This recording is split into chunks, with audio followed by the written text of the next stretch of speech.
In Pit Lane, brought to you by Online Invent, and with thanks to our Platinum Star Patreon supporters.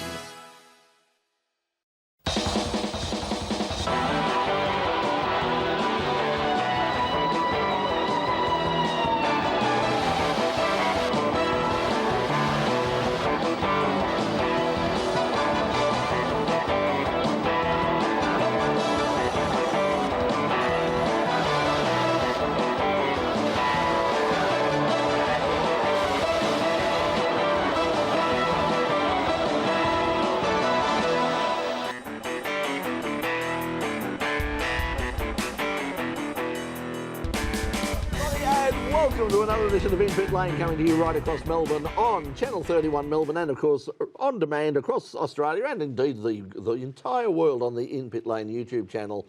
Now, coming up this weekend is a huge meeting down at Phillip Island. It's Race Phillip Island, and it's absolutely a packed program, and we're going to have two of the participants joining us tonight from the very popular Trans Am series. We're going to Elliot Barbour is joining us once again, a popular guest last year on the program, and also returning to the program again is Clay Richards, who's now as part of the TCR series, driving the Carl Cox Motorsport Cupra in the TCR series, and we'll be talking to both those guys a little bit later on in the program. Also, look, our music has been knocking it out of the park just recently. Tonight on the program, we've had everything. We've had jazz, we've had folk, we've had all sorts of things. Tonight we've got rock and roll, people. We've got, for the first time, not just here on In Pit Lane, but anywhere on Australian television. We got Veiled Arts joining us a little bit later on in the program. So stay tuned for that. Alongside me is Craig Doc Latigo, but Doc, we don't have time to talk right now. I'd say hello, but there's no point because we're going to jump straight into the In Pit Lane Motorsport News.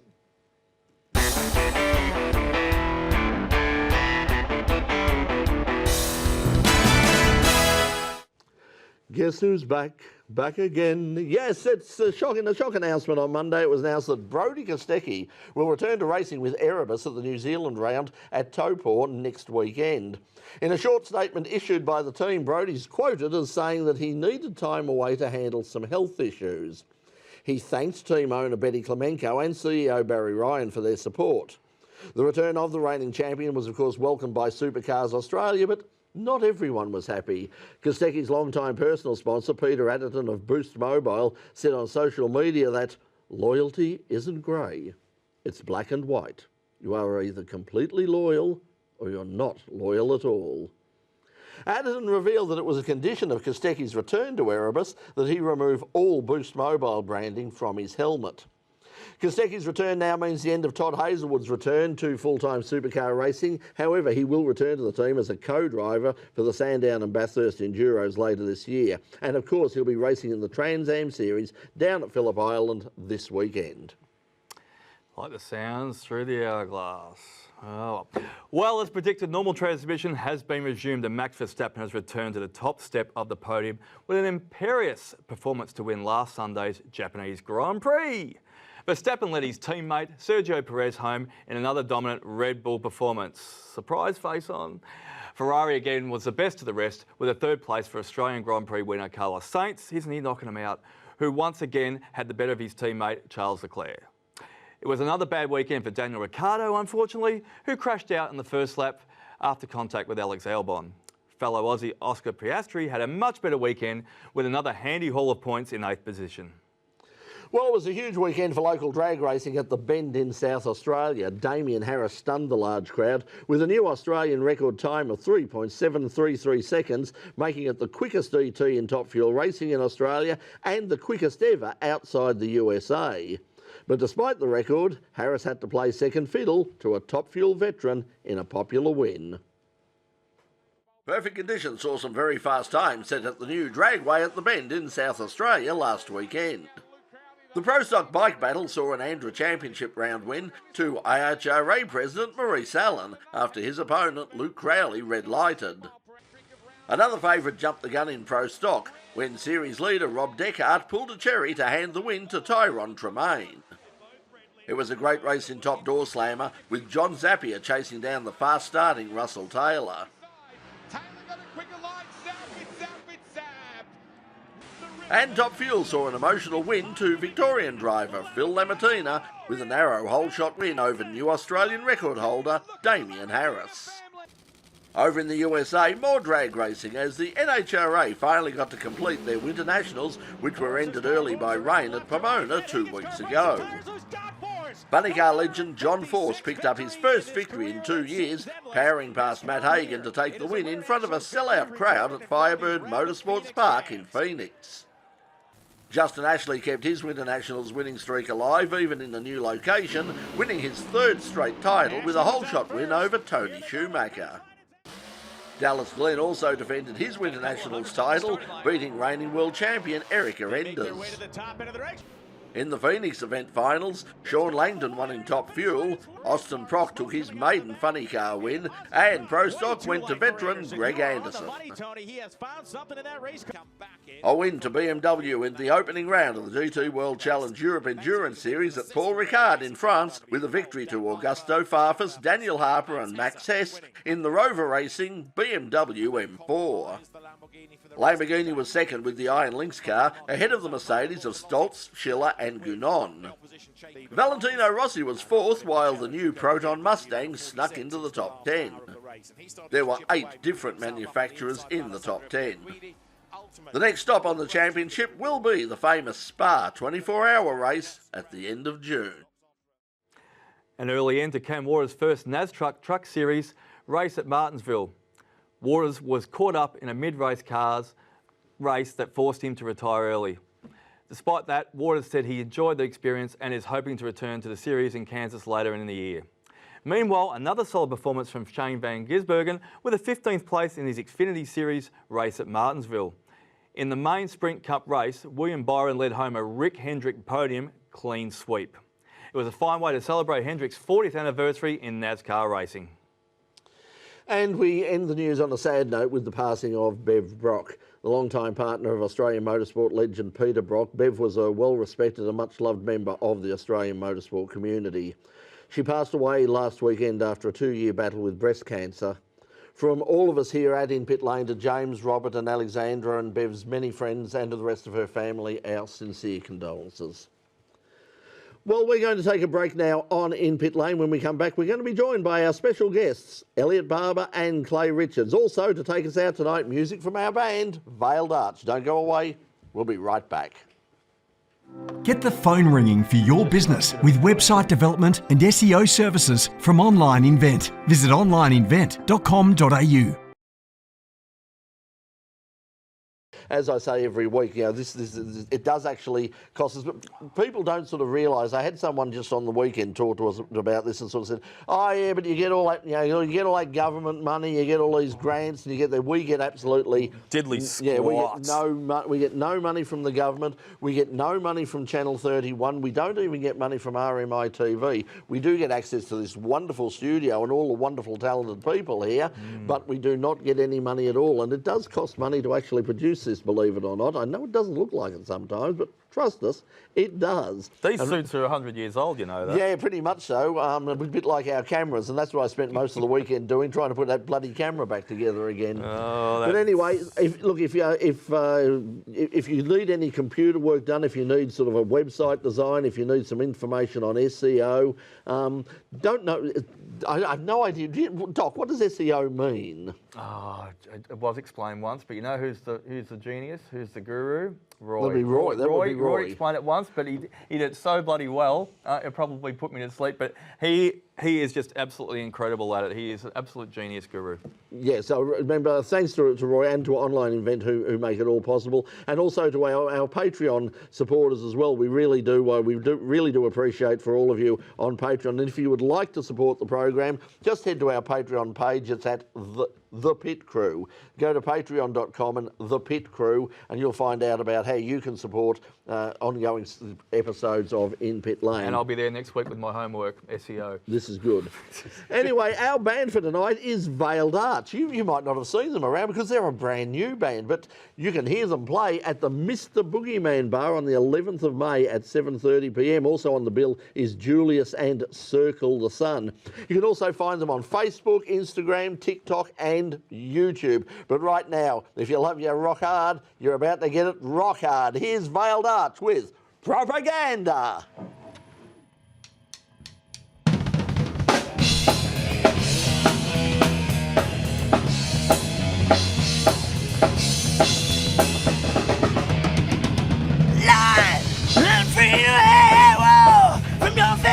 So numb, you no longer care. That's just how it's going to be. And if you believe what you see, they all lie and deceive your mind. It's all that they need. That's just how it's going to be. And if now, from your living room front row to impending doom, so safe, but it won't be so soon. That's just how they want you to feel. Now you better now. It's going to be the one. Everything say. That's just how it's going to be. Genocide, live and free, play by play. From the highest mountain to the deepest sea, watch the world die on MTV.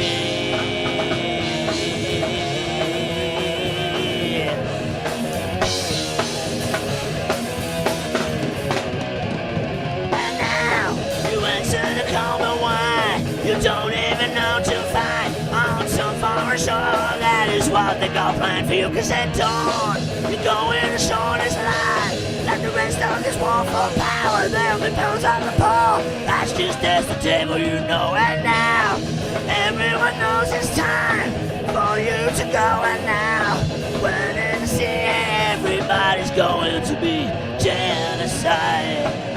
Land and free, play by play. From the highest mountain to the deepest seas, watch the world die on MTV.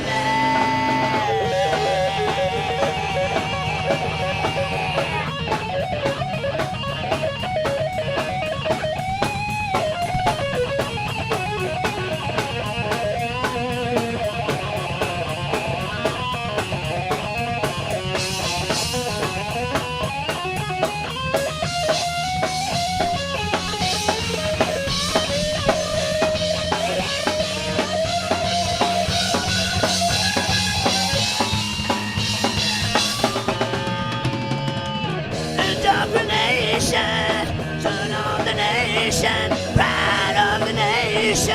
Let it go, it's not just had a show. On a far and distant land, your blood stains the sand. Don't you know you gotta raise your hand to let the cameras know it's your time to go? And now it's a part of the plan. You're all a part of the zombie plan. Never gone and let it go. They don't want it anymore. Now you're every part the fool, cause you're a part of the pitting pool. Everybody wants to know, oh yeah, it's time for you to go.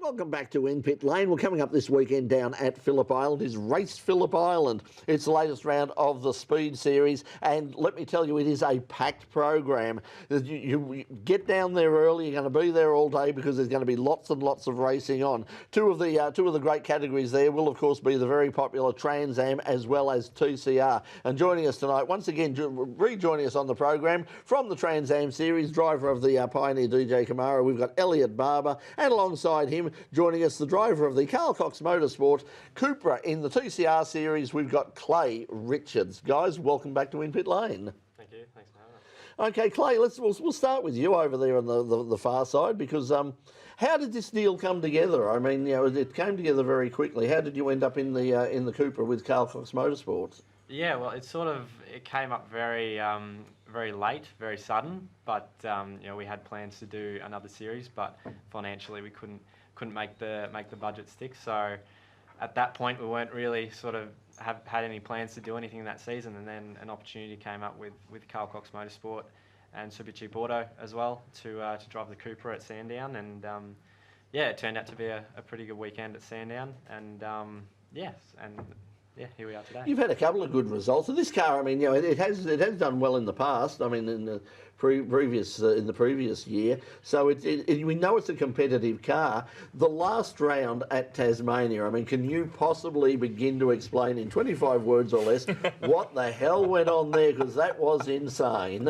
Yeah, well, it was pretty wild. That's for sure. Yeah, I think it was 15 laps or so. Like the top 10, nearly the whole field were all battling. And where were you? I mean, because like at one stage, I think you were in front, and then you were about seventh, and suddenly you were back to third. He was creeping Jesus. Yeah. Everybody was moving around. It was just crazy. Well, yeah, there were cars going everywhere, jostling for position. And I think at the start of the race, I started 8th and made my way up to 2nd by the end of the race. So it was a very chaotic race, a lot going on, but a whole lot of fun as well. It's a testament to the skill, though, of all the drivers. There was a lot of argy-bargy on. There's cars going sideways, almost spinning out. Yet everyone seemed to just still keep it on the park, didn't they? Yeah. On the black stuff, and it was really, really good. So, would you say that would be up there in your career as one of the best races you've ever been in? Probably the best race I've ever been in. From a spectator point of view, it was fantastic. But even for me as a driver, I had a grin from ear to ear throughout the whole race. And I must say, the TCR cars, you might be surprised to realise it, but the TCR cars at Phillip Island, it is actually a track that suits them really well, isn't it? Yeah, well, Phillip Island's a very European-styled track, and those cars, the TCR cars, they like that smooth flowing, because they don't have that huge gut-wrenching power to blast out of slow corners, do they? You've got to keep the speed up. One last quick question before we go to the other star on the table here as well, though, too. Is Dad involved with it as well, though, too? Because, I mean, you just don't take over a Spanish... You don't need to ask that, surely. No, it's a leading question. I can't help myself, because when I'm at the track, I always give Dad a nod, and he gives a nod back. It's just a mutual sort of thing that people have in motorsport, I suppose. But it's easy to put a team together, I suppose, when you've got the likes of a bit of experience behind you. Yeah, exactly. Dad's very heavily involved in my motorsport. Even when I first started in karts, he's... especially behind the scenes as well, he works really hard to make sure that if we're working on the car's absolutely perfect for the race weekend. And not only that, but we've got a whole team of people in TCR this year. We've got a couple of guys from Melbourne Performance Centre who've really helped us out this year, as well as a good family friend of ours, Rowan, who helps out on occasion as well. So. Yeah, I'm surrounded by a lot of good people. I reckon Dad's in your personal contract anyway. Talking about cars that do have lots and lots of power, Elliot, the Trans Am cars. We said last time you were on, I think last year, I mean, just how popular the Trans Am series was becoming, and it just seems that every single meeting there's more and more people. You now notice when the Trans Am cars come out, the crowd push up to the fence a little bit closer. So how do you think the series is looking this year? I mean, is it going the way you would like it to be going? From a categories point of view, I think it's in a real purple patch. We had, obviously, a couple of supercar guys come and join us this year full-time, in James Golding, Tim Slade, and obviously Todd Hazelwood as well, plus the rest of the talent that was in it last year and the previous years as well. So I think from a category point of view, real purple patch. I think... now that we've been running under that Speed Series ARG banner for a couple of years now, they've now realised the fans love them as well. They move around a lot.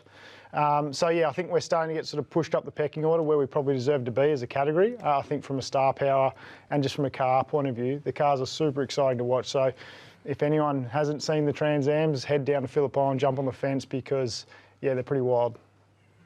So what about the, as you said, they were sort of, I suppose, looked down the nose on a little bit in the early days, but it now looks like that, both the Motorsport Australia and the promoters in general, everybody is looking at this category, and it is now being seen as a genuine alternative, isn't it, to supercars for some people? Yeah, 100%. I mean, Super 2 is extremely expensive, and Clay will, understand that when you're young and you're trying to progress up to that level, you're kind of not forced, but it is recommended to try and do Super 2 if you can, because that's where all the supercar owners are watching. But you need $500,000+, which, in the way the economy is at the moment with commercial money and things like that, it's very hard to get in Australia. So if you're relying on sole commercial money, things like Trans Am, TCR are a great alternative, because instead of 500 grand for 100 grand, 150 grand, you can go racing in something that's not that far off. The Trans Ams aren't that far off. I heard some of the times the boys were doing a test day at the Island the other day, and they're rolling around doing 32s and things like that. So they're pretty quick cars. They teach you everything you need to. You've got to drive them. They're a H-pattern gearbox. So yeah, it's a great alternative. Plus you're up against really good drivers. So you've got some of the best drivers in Australia racing in there. So if you can run top 5, top 6 there, you're probably doing a pretty good job. You're getting a lot more exposure now. It's on the mainstream free-to-air stuff, and it's fantastic to see. A lot of people are supporting you. You've always had that great base anyway. They were going to the track or obviously would make the effort to get the streaming service. But I think now you've got that extra exposure and people can see how it really is. Yous are all taking a step up as well though too. I reckon I was watching the Tasmania round, and I think the TV's not afraid to give you more exposure and show the driver and see the character and see the emotions. I think yous are all taking a level, and you're not afraid to show it either.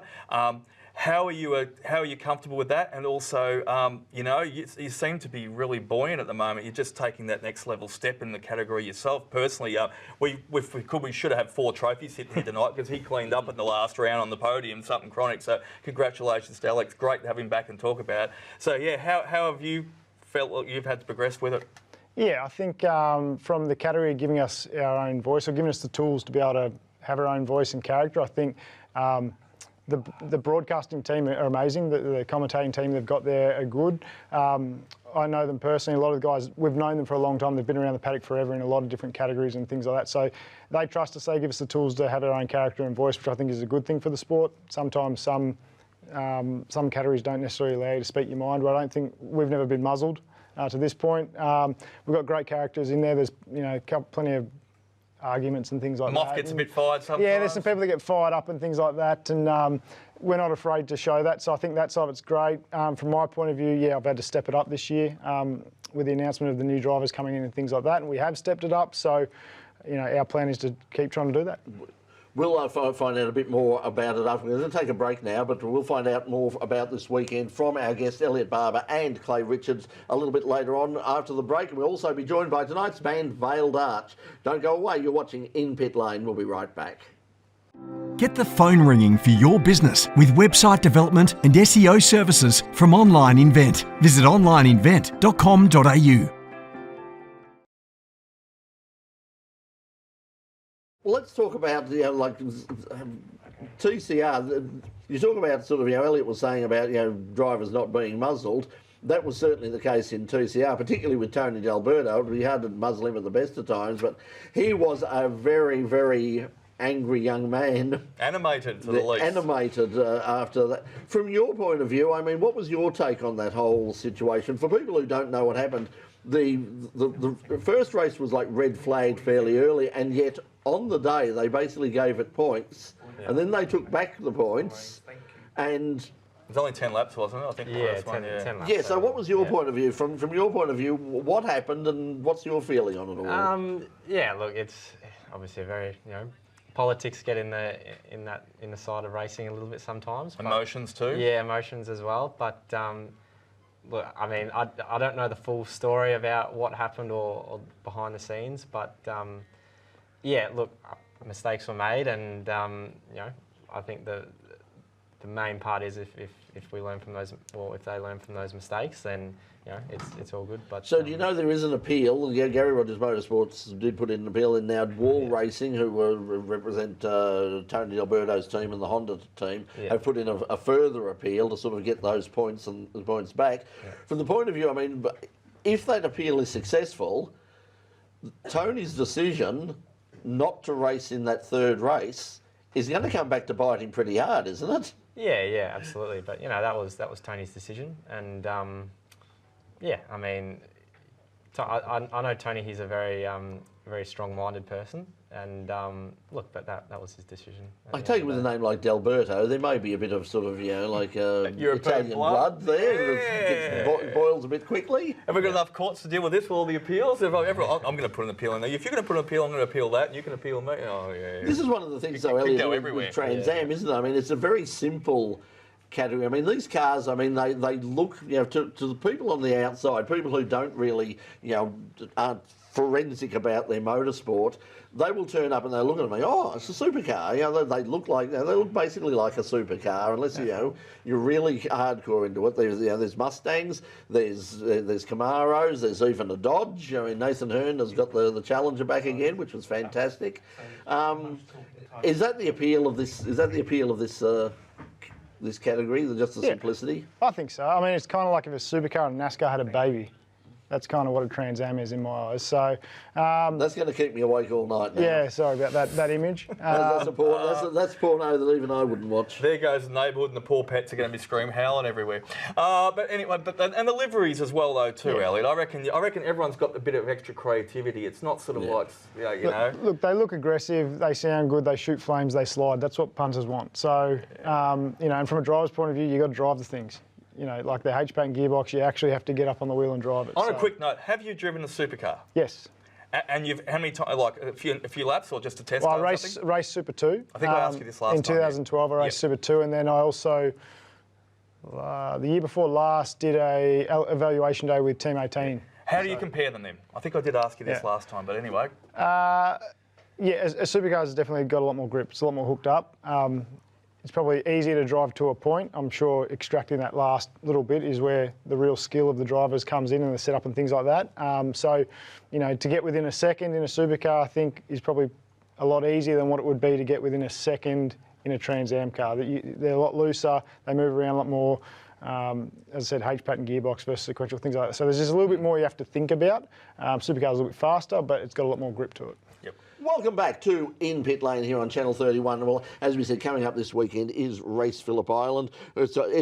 Guys, it's a massive weekend of racing. I mean, you're sort of, obviously in TCR and Trans Am, but also we've got the GT cars. That's both GT3 and GT4 coming up. We've got the Radicals are going to be there, the Porsche Michelin Sprint Cup Challenge. This is going to be one hell of a weekend, isn't it? Yeah, I think so. Great classes, great categories. You said versus round one where we only had 4 categories, we've now got 6, 7 top flight categories. So I think GT's back, GT World Challenge, which is great. Some good new cars and good entries in that.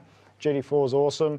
George Mediki's got the new Ford Mustang, first one this side of the world. Yeah, we didn't have time in the news for that, but that was announced today, the Australian debut of the GT4 Mustang. That's going to be fantastic. We've said before, I mean, to drivers that the boom in sports car racing around the world in GT racing has been like a great opportunity. Are you guys, either or both of you guys, are you interested in opportunities, in seeking out opportunities with things like GT3 and GT4? Yeah, absolutely. Yeah. GT3, obviously, everyone knows GT3 is like a whole lot of different cars, Ferraris, Lamborghinis, Porsches as well. So, well, as we said in the news, I mean, from Paul Ricard on the way, top 10, 8 different manufacturers in the top 10, and there were no Corvettes there. I mean, when Corvette joins the series as well, I mean, we could have 9 manufacturers.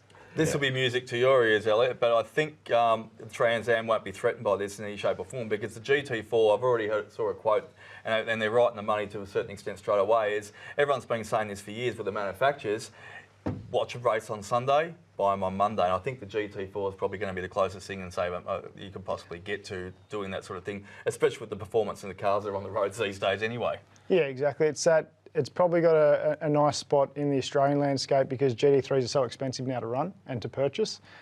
So the purchase price of a GT4 car is obviously a fair bit less than a GT3, yet you're still getting similar feels. So I think, in the Australian market where the economy sits, GT4 I think is booming because of that, and it will probably continue to grow because of that as well, which is why categories like Trans Am and TCR are also at that lower price point. That's why we're booming. And same with the TCR cars, you can buy them on a Monday too. Yeah, I was going to say TCR cars, you can go into a Hyundai dealership or a Honda dealership, Cooper dealership as well, and buy one straight off the floor. Just quickly, we mentioned Carl Cox Motorsport. Carl Cox, of course, they're the very famous international DJ. Currently in Australia, actually raced at the Bend at the Dragway at the Bend in his Capri on the weekend. Wasn't that successful for. They had a few problems, but so what's the feedback like from Carl? I mean, because he seems to be involved just about everywhere. Yeah, we've been in contact with Carl, and yeah, he's wrapped with how we're going. He's actually coming down to Phillip Island on the weekend, which is great. Well, we will try and catch up with him. Yeah, We'll try and catch up. And you know what? Instead of you handing out stickers like I see on your Instagram, you should get Carl to hand out his own stickers for you. We'll get a free sticker off Carl. Hey, listen, guys, thanks for coming in. Really appreciate you coming in. How many races you got on the weekend? And We've got 3. 3, so that's what, 1 on Saturday, 2 on Sunday? 1 on Saturday, 2 on Sunday. Play? Yeah, we've got 3 as well. We've got qualifying on Saturday, 1 race on Sunday. 1 race on Saturday, and then 2 races on Sunday. How good are these two guys going at the moment? Yeah, they're both in form at the moment. It's going to be a great weekend. The weather looks like it's going to be pretty reasonable. So, get down to Phillip Island. It's going to be a fabulous weekend of racing. But right now, Clay Richards and Elliot Barbour, once again, thanks for joining us here on In Pit Lane. We appreciate it. Thanks for having us, guys. Thanks for having us. Okay, now next week on the program we're going to be joined by talking about young drivers. We've got a young Australian karter by the name of Matt Basso. He's going to be joining us to preview the Australian Karting Championships that are going to be up at Seymour at the Eastern Lions kart track. Over 400 entries. That's coming up as well.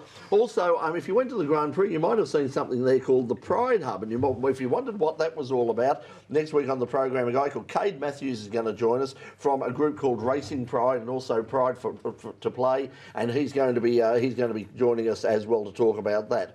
But right now, we got some music for you. Turn this up loud because tonight's band is Veiled Arch. You can find their music on Facebook, Instagram, TikTok and YouTube. And their next live gig will be with our friends at the Mr. Boogeyman Bar in Hoddle Street, Abbotsford with Julius and Circle the Sun on May the 11th. Doors open at 7:30. But right now, to take us out tonight, here's Veiled Arch with Rusty Spoon. Good night.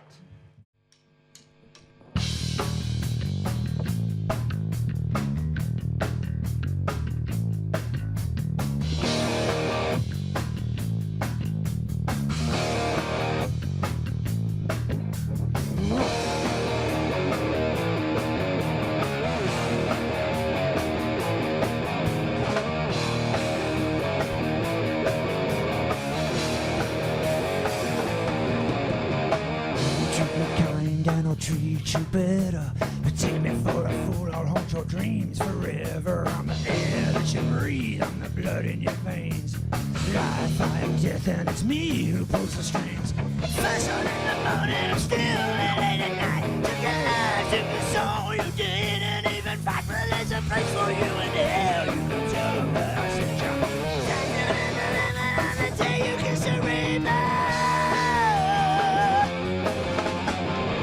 You've been right and change your mind, cannot cash. Don't blame the devil, you're always gonna crash and burn. The honeymoon is over, no magic voodoo till you pay the piper. I'll take away your ears, spill the blood you bleed. Together to the end, you'll give your soul to me. Don't you try to leave me or tell me when you're through. You're stuck with me forever like your very first tattoo. Still a monkey on your back, a thorn in your side. You can shake me right and ready for a moment light. But you've been right and changed your mind.